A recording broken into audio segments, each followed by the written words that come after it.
Oh, geez, I see we're already recording. I guess it's just meant to be then. um, Hopefully these little bugs can leave us alone. They're definitely driving me crazy already. But we'll see. We are in a cabin in the middle of the woods, so what can you expect? You gotta kind of make do with the little friends that you're sharing your space with. And, unfortunately, yeah, it's just the way it is. And not even unfortunately, it's just the way it is. So, okay, tonight's June the 4th, 2026. This is 1 month from leading up to my 10 years of where everything shifted, where everything changed, where I went through the quantum awakening. And I announced on Facebook today that I was going to be creating content around this. And I already feel inspired to do so, which is an incredible feeling because I'm not going to lie, for the last year, it's been hard. It's been hard to share anything.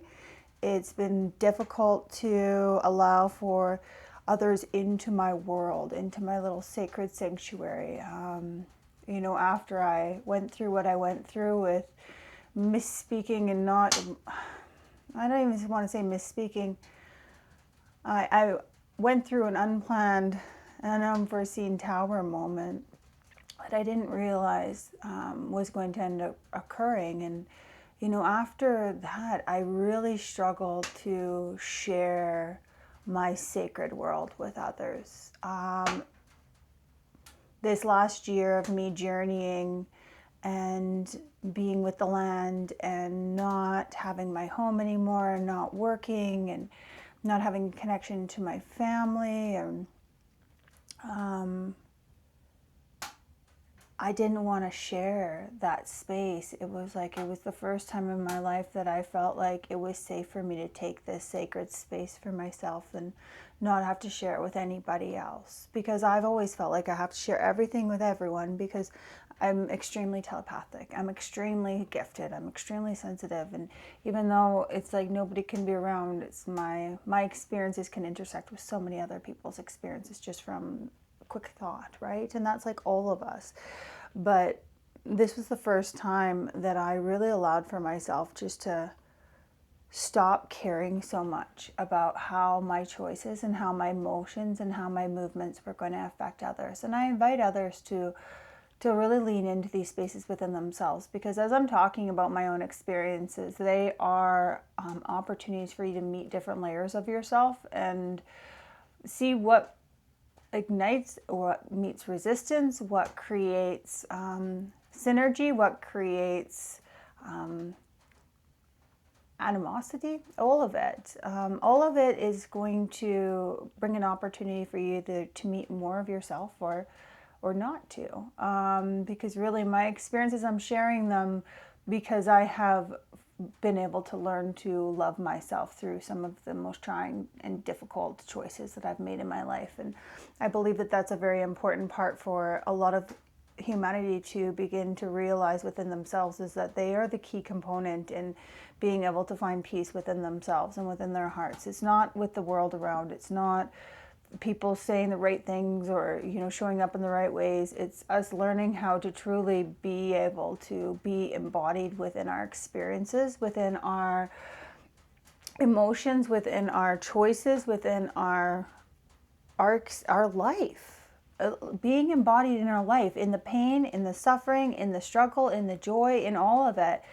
And it's not always easy, it's not always comfortable, but it's necessary. And it's the only way that we can truly experience life as human beings. And we've got to stop learning from other people's experiences and allow for, the sharing of one person's experience to ignite awareness within ourselves, so that we can begin to start to feel the life force flowing through us more so than it did yesterday. Or, that hope or that passion that we kind of forgotten about. And through listening to different stories that I share and different experiences that I share, and reminding you that all of it is just my own experience.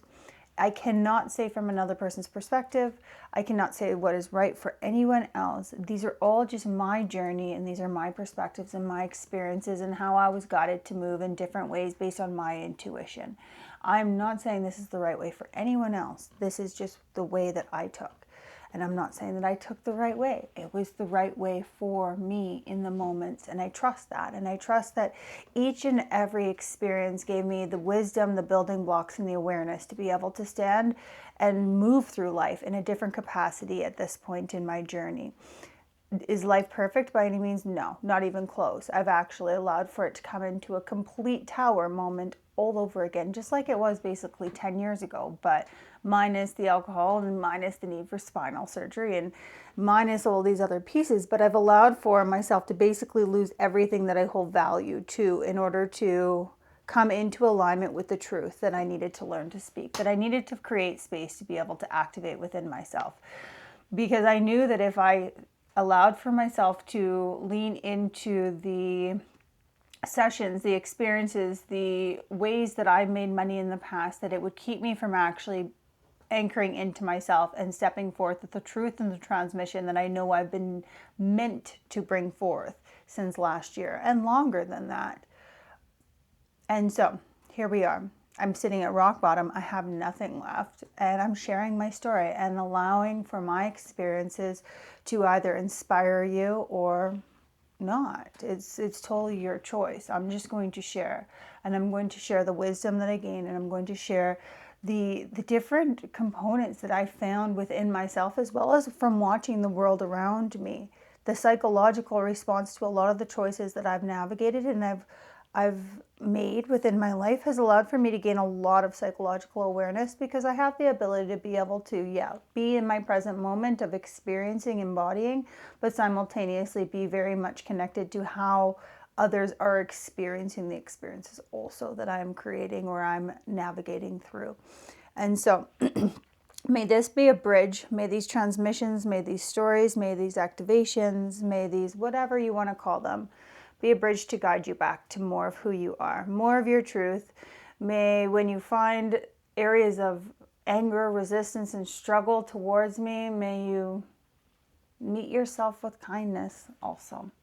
Because many times we can project anger at the person who is speaking about the experiences, but a lot of the time it's because there's a piece within us that is feeling triggered by what that individual is saying, and not so much the individual itself, but there's a trigger point, there's a mirror. So may I be a mirror to lead you back to more of your wholeness, more of your completeness, more of your truth, more of your sovereignty, more of your power that you didn't know that you had stored away.